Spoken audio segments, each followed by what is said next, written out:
Hi friends, మనము ఈరోజు దేని గురించి జీకే క్వశ్చన్ జీకే అని అనుకోండి, లేదా నీటి మాటలు అనుకోండి కదా. ఇది ఏమిటిది అంటే ఆనియన్, ఉల్లిగడ్డలకు ద్వీపం నీటి మాట లోపల. అది ఎక్కడుంది మరి అంటే జపాన్లోని కన్నాసాయి ప్రాంతంలో ఉన్న అతిపెద్ద ద్వీపం. దాని పేరు ఆవాజీ ద్వీపం. దానిని ఆనియన్ ఐలాండ్ అని పిలుస్తారు. పేరుకు తగ్గట్టుగానే అదొక ఉల్లిగడ్డల ద్వీపం.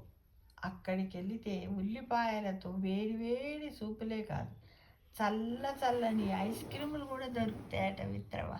జపాన్ ఎవరైనా వెళ్ళినట్టయితే అక్కడికి వెళ్ళి తిని ఆనందించి మీ ఎక్స్పీరియన్స్ని మా అందరికీ షేర్ చేయాలని కోరుకుంటున్నాను. ఓకేనా మిత్రమా? ఉల్లి చేసిన మేలు తల్లి కూడా చేయదంటారు కదా. దీనిని జపాన్ వాళ్ళు పాటిస్తున్నారు. అందుకే ఒక ద్వీపాన్ని ఆనియన్ ఐలాండ్ అని ముద్దుగా పిలుచుకుంటున్నారు. ఈ ద్వీపం ఉల్లిపాయల ఉత్పత్తి కేంద్రంగా ప్రసిద్ధి చెందింది. ఉల్లిపాయ లేకపోతే జీవితమే లేదు. అన్ని కాలాలలోనూ అత్యంత శ్రేష్టమైనదని అక్కడి వాళ్ళ గట్టి నమ్మకం. అందుకే దివి నిండా ఎక్కడ చూసినా రాసులుగా పోసిన ఉల్లిపాయల కుప్పలు రాసులే కనపడతాయి. వాటిని చూసి ఆనందిస్తూ ఉంటారన్నమాట. ఇది సాగుకు అనుకూలం. ఇలా జపాన్లోని ఒసాకా, కోబే నగరాల నుంచి కేవలం 1 గంట ప్రయాణం చేస్తే ఆ ద్వీపానికి వెళ్ళొచ్చంట. ఇక్కడ మొట్టమొదటి ఉల్లిపాయను 1888లో నాటినట్లు చరిత్రకారులు చెబుతున్నారు. మొదట్లో ఉల్లిపాయలను వంటల కోసం కాకుండా అలంకరణ కోసం కూడా వాడేవారంట.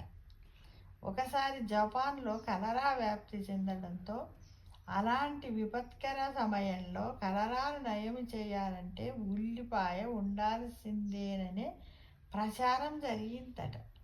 అప్పుడు ఉల్లిపాయలకు ఆదరణ పెరిగింది. పైగా ఆవాజీ ద్వీపంలో నేల ఉల్లిపాయలకు సాగుకు అత్యంత అనుకూలంగా ఉండడంతో సహజంగానే సాగు పెరిగిందట. అంటే దానికి మంచి నేల అవసరం కదా ఉల్లిపాయలకి. ఆ ప్లేస్ బాగానే ఉన్నదట, అందుకోసం సాగు చేశారట.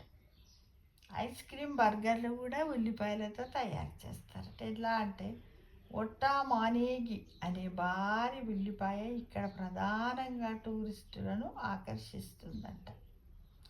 ఈ ఉల్లిపాయ నమూనాన్ని 2.5 మీటర్ల ఎత్తు, 2.8 మీటర్ల వ్యాసంతో రూపొందించారట. ఒకటి ఆర్టిఫిషియల్గా అలా చేసి పెట్టారనమాట.